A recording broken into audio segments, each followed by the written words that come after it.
Thank you for logging into the ABLES training. During this session, you will have an understanding of what ABLES is, how to access the site and log on, and how to add students. You'll also have an understanding of how to undertake an assessment and print a report.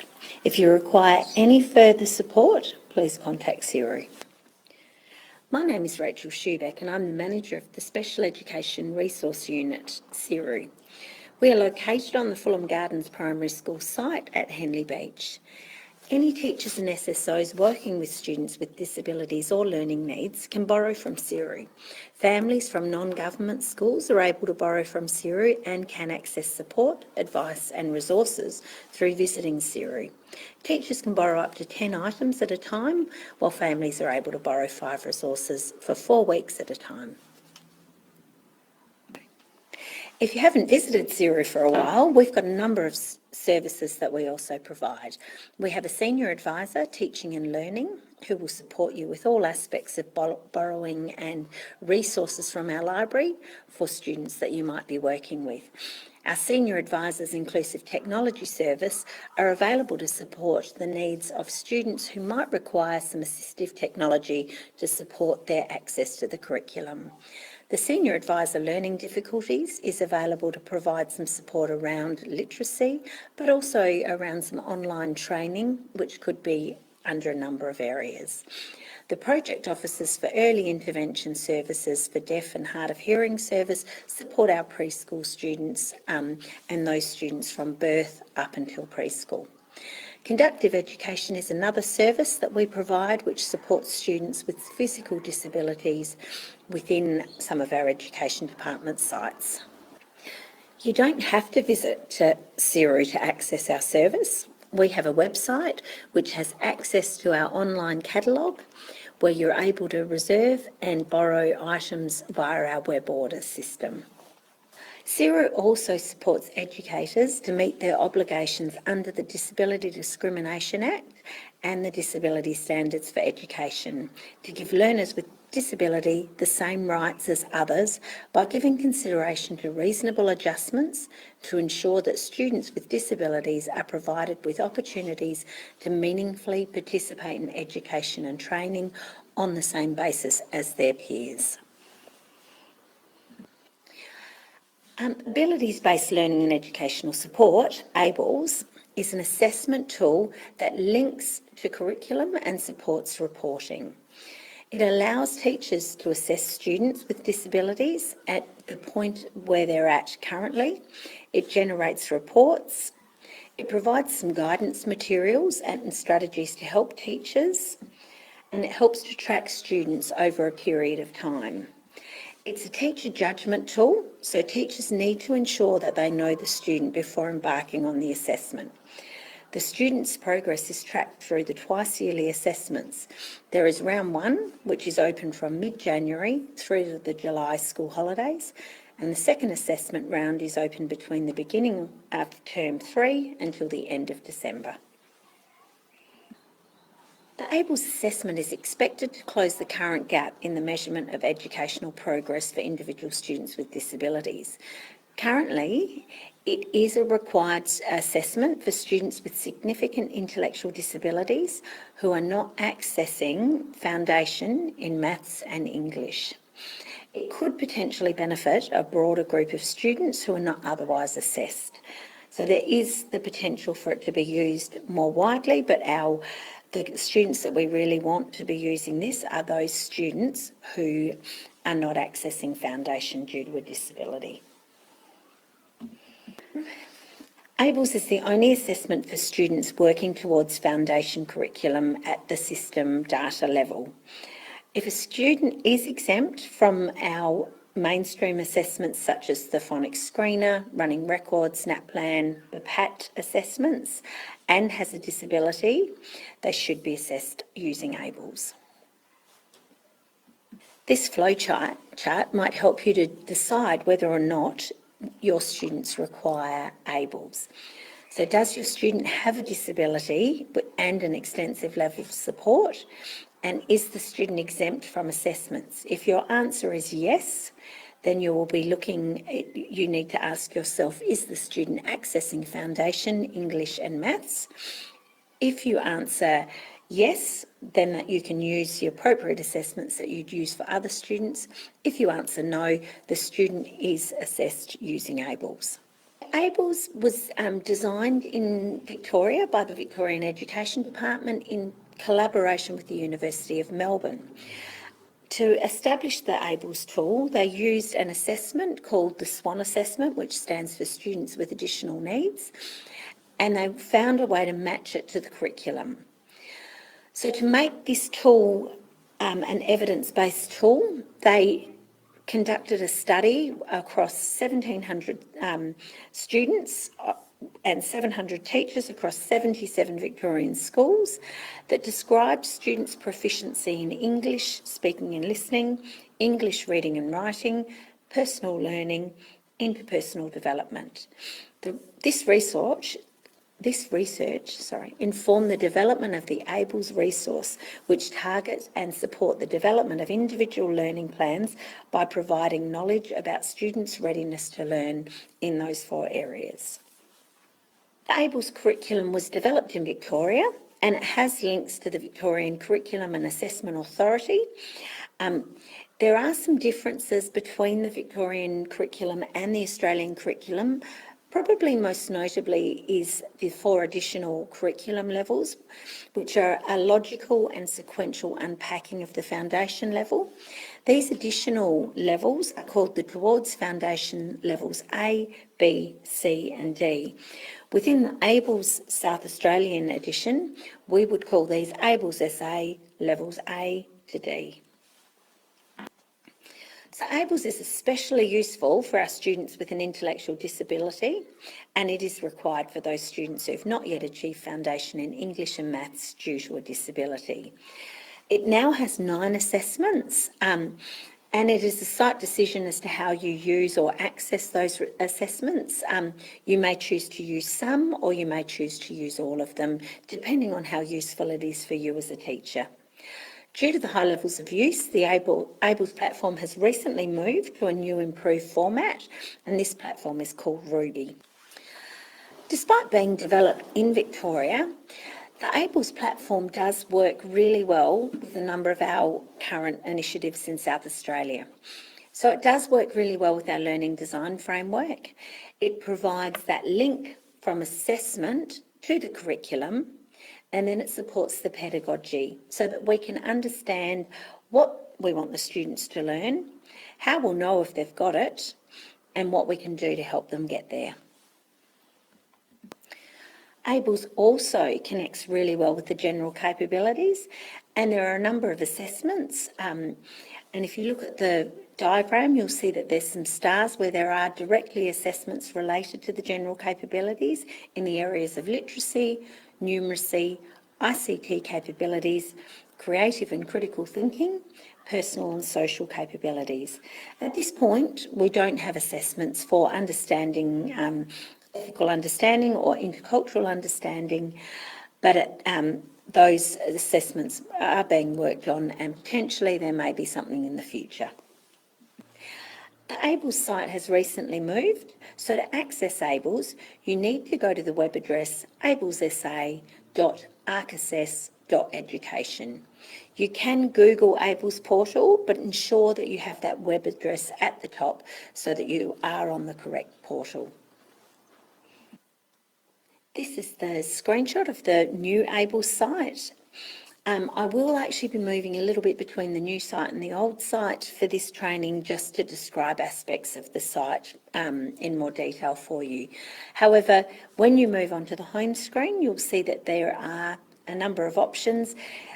There's a left navigation bar which will help you to find all elements of the platform at any point, and you can always click back to the home icon where you'll see classes and students, assessment reports, and there's also a guidance materials tab as well. So logging onto the site for teachers has now changed, and it needs to be done through your principal or administrator within the school.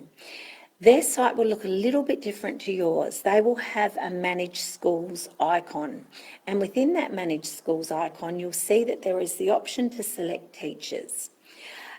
Administrators can select teachers and click on the Create New Teacher and sign any teachers within the school up to the site.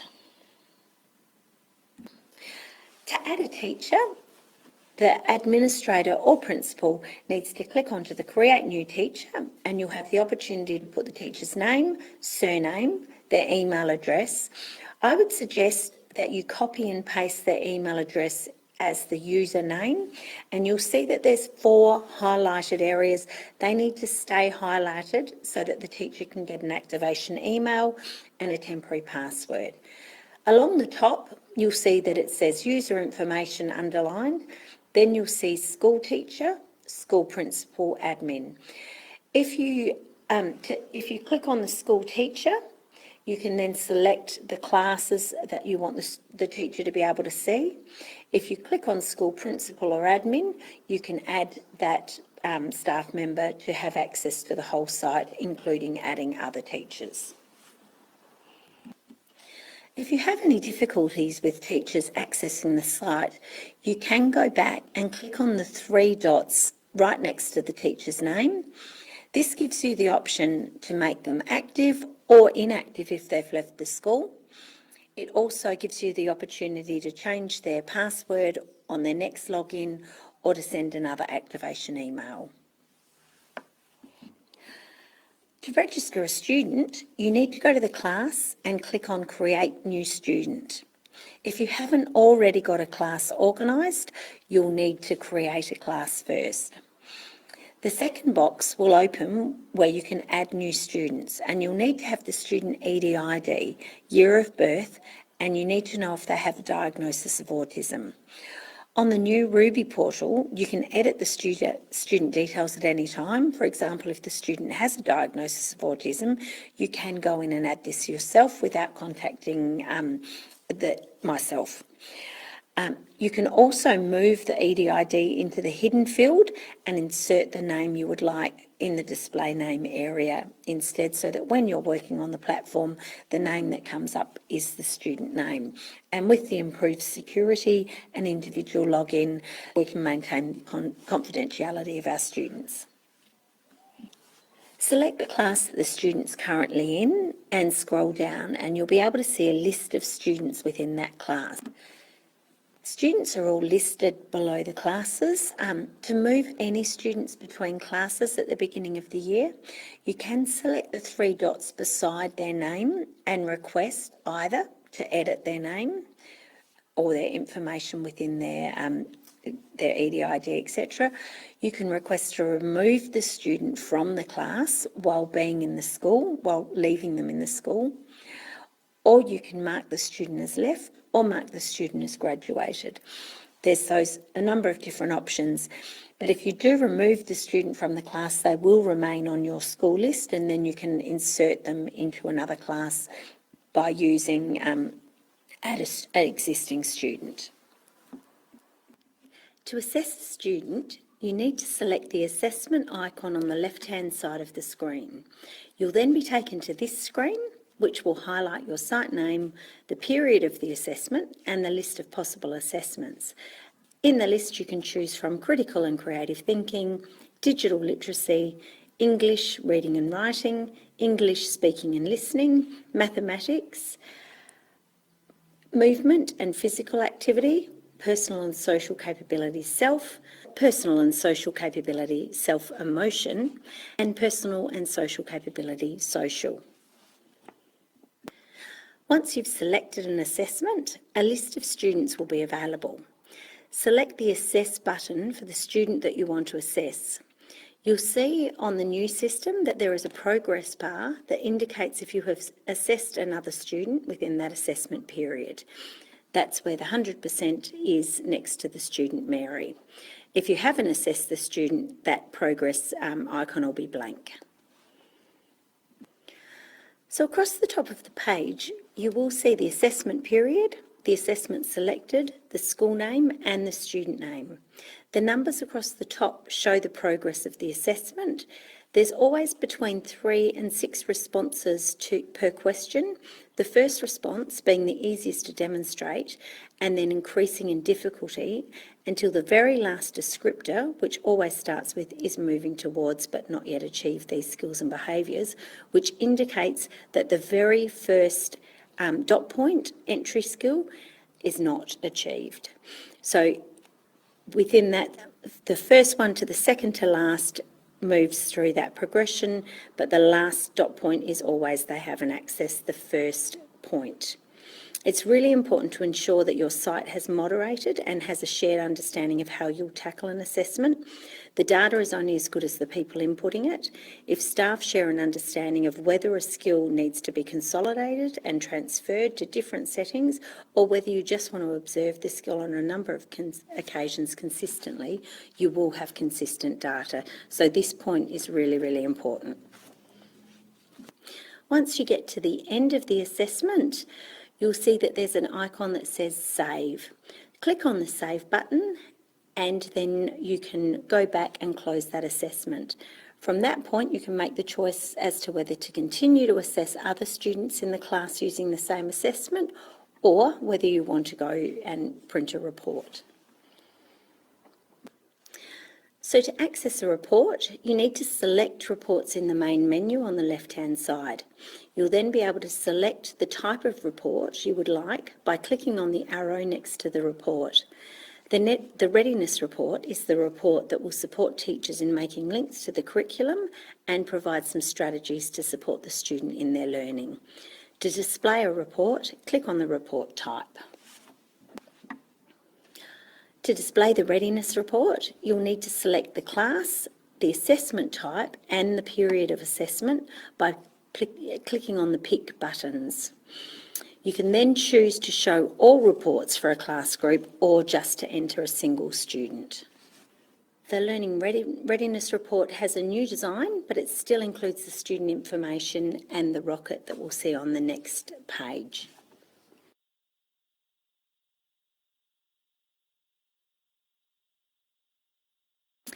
This is an example of the nutshell statements at each level, starting from ABLES SA Level A all the way up to Australian Curriculum Level 4.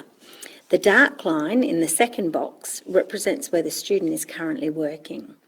If you start at the very bottom of the screen, the student who is engaging with objects and immediate sensory environment is currently working at ABLES SA Level A. In the second box, where the student is exploring pictures, shapes and sounds, they're working at ABLES SA Level B. In the third box, we're working towards ABLES SA Level C, and at this level, students are learning to recognise letters, numbers and shapes as different types of symbols sets. In the next fourth box, we're working at ABLES SA Level D, and in this box, students are typically learning to use letters and pictures to communicate, and you might have an example of this where students start to write lines on pages and show them to you as a letter.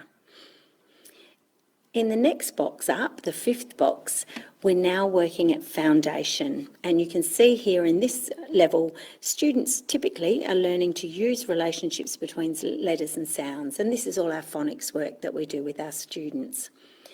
The next box up represents level 1 and 2 in the Australian curriculum, and at this level, students are learning to use conventions of text presentation. When we move to the next box, we're now working across levels 3 and 4 in Australian curriculum, and at this level, students are learning to apply and extend understanding of text. As you'll see from this demonstration, there is a lot of really rich information moving up towards foundation and at the foundation level. When we move past foundation, the richness of information is less, and therefore that's the point that you might like to use other readily available assessments that are part of your school assessment suite. When you print out a readiness report, you will find that the dark line that indicates where the child is currently working, that line does move within the box, so it can show if a student is only just in a particular level or they're moving towards the next level.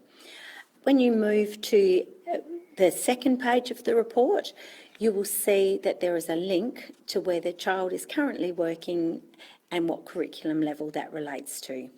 In this case, the student is at level C. Students will either be at ABLES SA level A to D or foundation to level 4 in the Australian curriculum.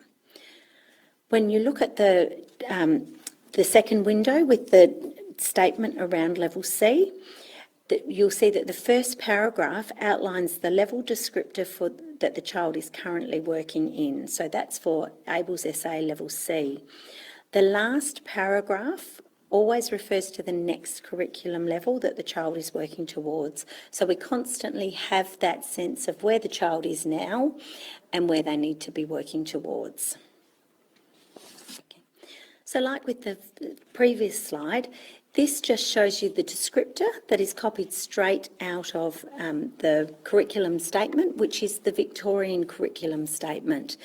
We don't have an equivalent in the Australian curriculum, so we are borrowing these additional unpacked towards foundation levels from the Victorian curriculum. And again, you'll see how the second paragraph relates to the next level within the curriculum documentation. The third page of the report is perhaps one of the pages that teachers find the most useful. It is a list of suggestions for the student working at a particular level. I always encourage teachers when they're looking at this report to use maybe 2 highlighters and a pen. I always use 1 highlighter to note any things that I'm already doing. Then I use a different coloured highlighter to note what I would like to incorporate in the student's plan. My pen I often use to cross out any strategies that may not be age appropriate or relevant to the student. For example, there is a dot point that says provide graded support for dexterity, e.g. dotted fonts, cutting, drawing activities. For a student with significant physical challenges, this dot point is not going to be something that we would be working on, so I would immediately get rid of that. You'll also find that the strategies are ordered in some of the more easily representative, moving down into more challenging or moving more towards the next level. This is an example of a class report. If you have more than 1 student on ABLES, you may find this report quite useful. But for classes that are only doing an individual student, you might find that you don't need this report.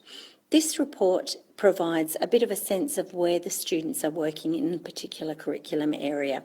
And by using this report, you might be able to make some decisions around grouping students so that you can target the learning that they're doing. And this is an example of a school report. This will give a list of all the students that have been assessed within the school, and it captures 2 years of data. This can be quite useful for principals or leaders in the school, just to have a bit of a sense of how students are travelling at a glance and see how they're moving in their ABLES assessments across time. And this last assessment is a student profile report. This is a summary of all the assessments that have been undertaken on a particular student. This report again will show up to 2 years of data to show students' improvement. So I don't know that I've said it previously, but for all of these reports, I would not recommend that you hand a report to a parent because they're not personalised. It's the teacher's job to personalise and make these relevant and put them into smarter goals for the particular student that you're working with. This is the only one of the assessment reports that I do show to parents, and the reason I show it is it does capture data over time, and with students who are making very, very small improvements, it does actually show that they are making that progress over time. Again, it's not personalised, it provides the nutshell statement of where the student is currently working, but through the coloured arrows and the shaded areas, you can actually start to track and see progress over time. So for some students who have ASD, In one of our assessments, the personal and social self, there has been some tailoring of the assessment in terms of the strategies to support students who have ASD. It's only for the one assessment. So if you have a student who might have, who you might suspect has ASD but does not have an assessment, it doesn't matter if you can't mark them as having autism, because it is only for this one assessment. But if you have a look down the slide, you'll see that there are some extra strategies or different strategies that have been added in for those students who might have ASD. For example, independently describing and remembering activities, and for a student with ASD we've added and coping with substitutions in familiar tasks, because we know that that can be an area that can challenge some of our students who are on the autism spectrum. There's also a guidance materials section to support you in using the ABLES site. I would recommend that you go in and have a look. You'll see when you click on guidance materials, it will take you to the second screen. Available under the guidance materials is the ABLES fact sheet, which can give you information that you can give to parents to explain what ABLES is. There's also the ABLES website, which is the website that was developed in Victoria if you're looking for further information. There is a link to VCAA, which is the Victorian Curriculum and Assessment Authority, and that will give you the unpacked information that sits in the Towards Foundations Level A to D if you're interested in further information. The curriculum tab takes us to the Australian curriculum so that we can have a look at the foundation level in more detail if you would like. There are 3 additional English, Maths, Health and Physical Education, and these are some examples of a scope and sequence that will help you to see the connection to the levels A, B, C, D and foundation, so that when you're looking at the foundation level, you can see how it relates to the different levels that are the unpacked levels. There's also a user guide, which I'd recommend that you have a look before you start using ABLES. It gives you lots of extra additional information in how to access the site and how to do assessments and how to enter students. And the last one is the technical specifications. If you're having any difficulties with accessing the site, perhaps have a look at that, because it might be about the technical specifications. This screen really just gives you a bit of a sense of what the scope and sequence looks like. And this is what I was describing on the previous slide. When you go into the English, Maths or Health and PE, you'll see you can download a scope and sequence like the one on the screen, and it shows you how each level relates to the Australian Curriculum Foundation level.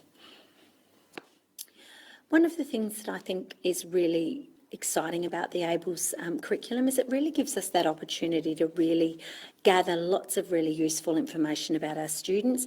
And in fact, you really need to know your students before you do the assessment, as it is a teacher judgment assessment.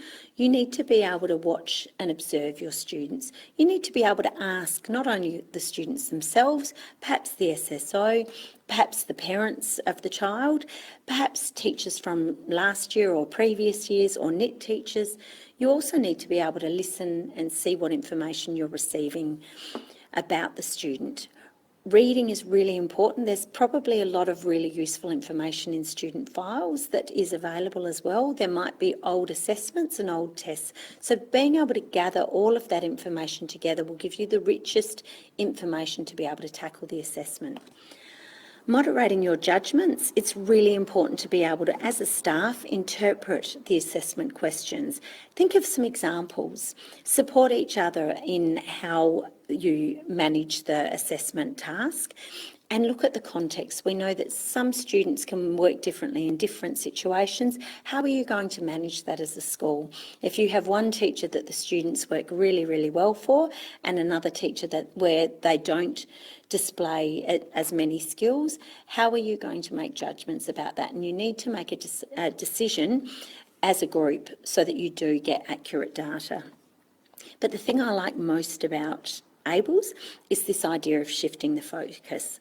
It's really about what are the skills that we want to develop in the student. It's not about this child can't do this. It's about the child has these skills.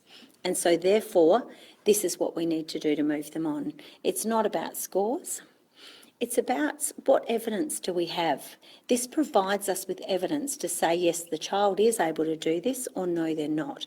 It doesn't need us to use our inference or make decisions, because we know as teachers and educators when students have achieved a skill and are ready for the next skill. And this does help to provide that evidence. But most importantly, this is about students. It's about looking at where the student is, looking at their skills, and then supporting them through targeted teaching to achieve their goals and to be the best students that they can for themselves. This is a slide that the Victorian team shared with me.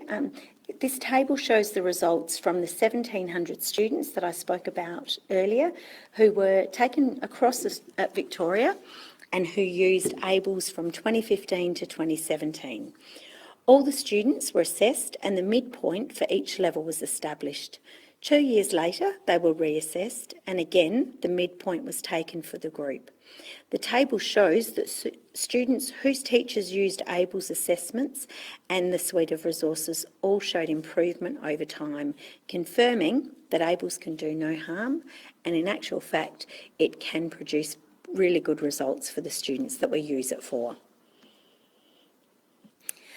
As I stated earlier, this has been a collaboration between the University of Melbourne, and as you can see, there were a number of people who were involved in this. I believe 7 people's PhDs formed the basis of the ABLES program. The partner investigations was the University of Melbourne, the Education Department from Melbourne, who worked very closely with the university to create the strategies and the ideas to support students to move within their learning. And then there were some funding supports that were available as well. If you have any questions or any issues, please contact Siru for any additional support, and they'll be able to put you through to somebody who can support you in either accessing the portal or with some questions around how to support students once you've done an assessment. Hope this has helped. Any further questions, please get in contact.